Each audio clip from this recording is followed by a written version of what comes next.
Поради кадровски промени во вчерашни новости, временската прогноза ова утро ќе ви ја презентира друг. Добро вечер.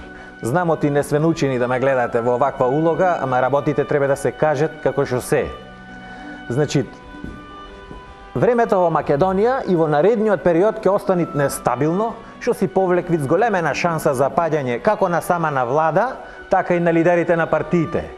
Најстудено ќе бидат на високите места, да не речам во врвовите на партиите, но тоа што долу нема да е најстудено, тоа не значи дека и во долните предели, да не речам во третиот ешелон, нема да се тресат луѓето, и таму ќе биде зивра.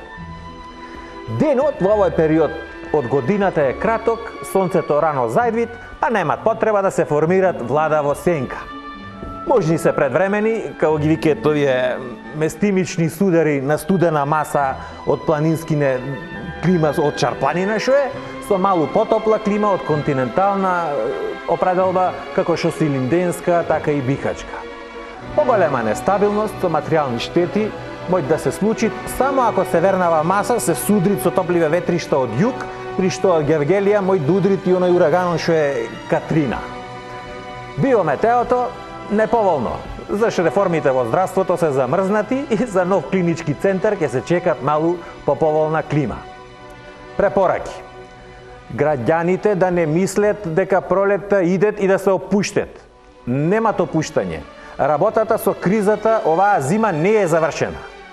Ако ќе помине зимата, Македонија оваа година ќе немат пролет, ама зато летото може да биде со екстремно високи температури и можни се поплави од избори, и то не само на локално, туку и на територијата на целата држава. Ако требит да се ојд надвор, да не речам пак да се шетат по улицава, се препорачви топла облека и цврста чизма, за штеренот може да е многу лизга.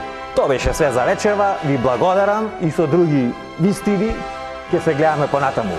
И посакувам променлива недела.